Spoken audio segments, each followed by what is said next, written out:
शर्मा जी, रांची से। राधा वल्लभ श्री हरिवंश। महाराज जी, आपके चरणों में कोटि कोटि नमन।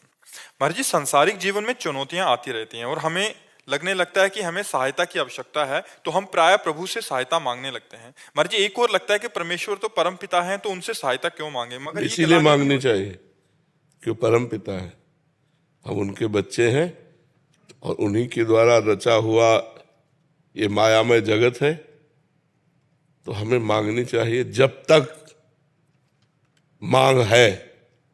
जब मांग खत्म हो जाएगी तो उसे प्रेम कहते हैं। अगर हम प्रभु से ही केवल मांगे तो भगवान उदार भक्त कहते हैं। गीता जी में उत्तर दिया अर्जुन जी की जिज्ञासा से कि आर्त भक्त जो अपनी संकट निवृत्ति करना चाहता है, अर्थार्थी भक्त जो संपत्ति प्राप्त करना चाहता है, जिज्ञासु भक्त जो भगवान को जानना चाहता है, और ज्ञानी भक्त जो भगवान को जान चुका है। चार का वर्णन किया है। तो दो तो मायाकृत है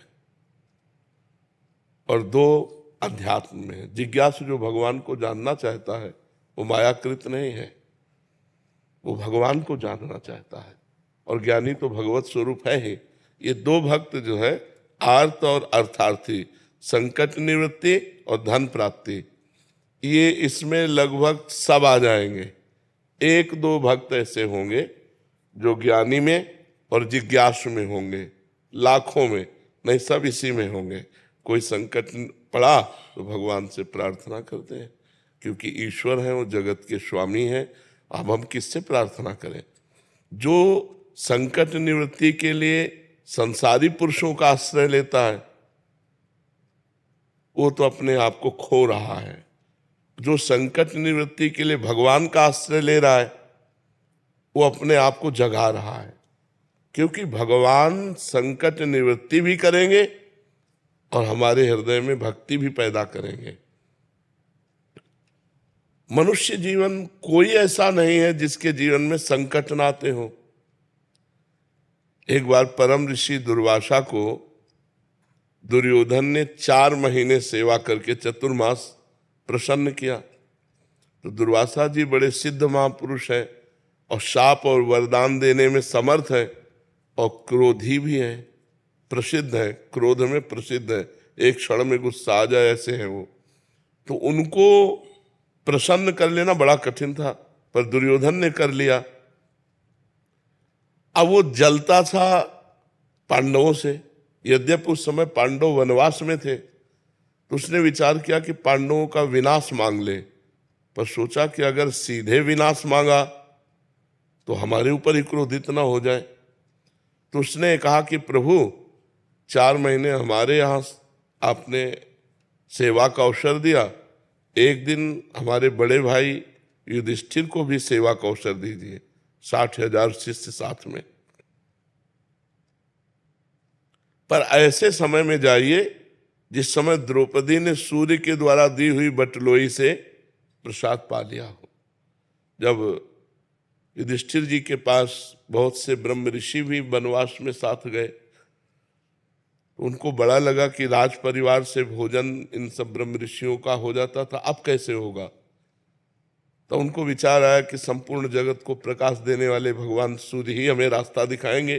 तो भगवान सूर्य की आराधना की। तो भगवान सूर्य ने एक बटलोई दी थी, और उस बटलोई का प्रभाव था जब तक द्रौपदी जी पा नहीं लेंगी तब तक चाहे करोड़ों अरबों लोग आ जाए, उसी से सारा भंडारा हो जाएगा, उसी से सब्जी, उसी से खीर, उसी से पूड़ी, जो जो चाहो, जो संकल्प करोगे वो बटलोई दे देगी।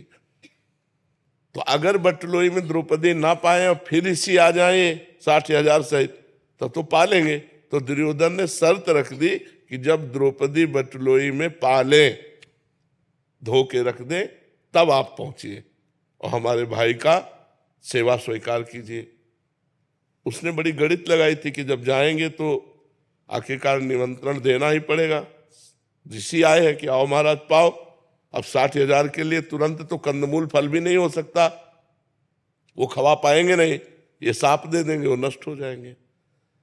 जो दुष्ट प्रकृति का होता है वो बड़ी से बड़ी साधना का फल भी दूसरों का नाश मांगता है, और दूसरों का नाश मांगने वाले का दूसरे का हो कि ना हो उसका पहले नाश हो जाता है। अब दुर्वासा जी ध्यान के द्वारा देखा कि जब द्रौपदी जी बटलोई में से प्रसाद पा लिए और धो के रख दिए, सोई पहुंच गए। अब गृहस्थ धर्म का एक सबसे बड़ा धर्म है आतिथ्य धर्म। आतिथ्य धर्म दरवाजे पर आए हुए का स्वागत करना। अतिथि कहते हैं जिसका कोई परिचय न हो, कोई तिथि तारीख निश्चित न हो और आ जाए तो वो भगवान है, ऐसा हमारे शास्त्र कहते हैं। अतिथि देवो भव। कम से कम 3 बातें तो हम कर ही सकते हैं अतिथि के साथ। मृदु वचन, राधे श्याम, आइए आइए पधारिए, आसन कुर्सी कुछ न कुछ, बैठिए, जल पीजिए, भोजन पाइए, ये बातें तो हम कर ही सकते हैं ना। इसके बाद अगर वो मांग करता है हमारे पास नहीं है तो हम निवेदन कर सकते हैं कि हम आपको नहीं दे सकते।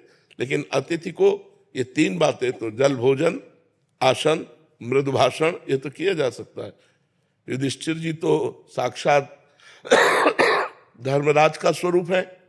उन्होंने प्रणाम किया सब ऋषियों को और कहा आइए आतिथ्य स्वीकार कीजिए। तो उन्होंने कहा हाँ, मैं यमुना स्नान करके आता हूं, तुम व्यवस्था करो। अब 60,000 ऋषियों की व्यवस्था। तो द्रौपदी से पूछा आपने पा लिया? उन्होंने कहा पा लिया। वो मूर्छित होकर गिर गए। द्रौपदी जी ने उनको चेतना लाई, बोले क्या हो गया? उनका 60,000 ऋषि और ऐसे ऋषि, दूसरा हो तो क्षमा भी कर दे, दुर्वासा जी तो क्षमा करने वाले नहीं, अब क्या होगा? तो उनका एक सूर्य के द्वारा दी हुई बटलोई पर आपको इतना विश्वास था कि उसमें हमने पा लिया तो आप मूर्छित हो गए, और पूरे विश्व को जो पवाता है श्री कृष्ण पर आपका विश्वास नहीं है। संकट निवृत्ति के विषय में बता, उन श्री कृष्ण पर आपका विश्वास नहीं है। आप इतना मूर्छित क्यों हो गए, उदास क्यों? मैं अभी श्री कृष्ण से प्रार्थना करती हूं, हे श्री कृष्ण, हे करुणामय। जे ही विनय की तो देखा वो पीतांबर फहराते हुए भगवान पधार रहे। द्रौपदी भूख लगी है, उनका जिस समस्या में हम फंसे उसी समस्या की आप बात कर रहे हो। 60,000 ऋषि दुर्वासा जी आए हैं ऋषियों सहित, और सबसे बोले ये सब बातें बात के पहले हमें भूख लगी। उनका प्रभु भूख लगी है, बटलोई तो पाके रख दिया। बोले ले आओ बटलोई। भगवान की सामर्थ्य देखो, कर तुम अकर तुम अन्यथा कर तुम। भला कोई पवित्र नारी पात्र जूठा क्यों छोड़ के धो के रख दे, उसमें कुछ लगा रहे। द्रौपदी जैसी पतिव्रता। दूसरी बात, वरदान था कि द्रौपदी के पा लेने के बाद बटुलोई में कुछ नहीं रहेगा। वरदान भी और धो के भी रख दिया, और उसमें भगवान ने शीत निकाला, एक साग की पत्ती, और जे ही अपने मुख में डाला। और विश्वात्मा है ना भगवान, सबके हृदय में विराजमान। कहा जाओ बुलाओ ऋषियों को। बोले प्रभु कोई व्यवस्था नहीं। बोले जाओ तो तुम। और वहां सब यहां तक भर गए, क्योंकि भगवान तृप्त हुए तो सब भीम बुलाने गए। दुर्वासा जी ने कहा कि हमारी तो इच्छा बिल्कुल अब एक आचमन करने की भी नहीं रह गई। शिष्यों ने कहा गुरु जी और जो आदेश करोगे पालन करेंगे, भोजन की बात मत कहना। तो उनका बेटा वरदान मांग लो, लेकिन हमें भोजन के लिए मत कहो।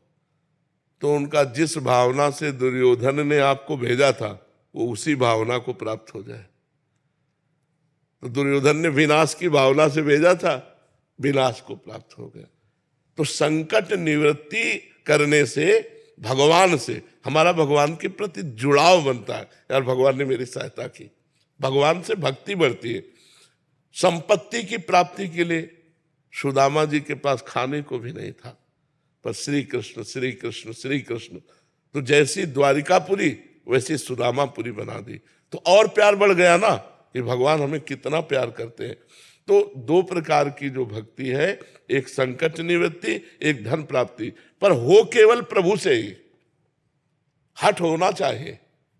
बने तो रघुबर ते बने, और बिगड़े तो भरपूर, तुलसी और ते बने ता बनिवे पे धूल। हम केवल भगवान से ही लेंगे। हम किसी अन्य मित्र दोस्त इधर हमारी वृत्ति नहीं जानी चाहिए।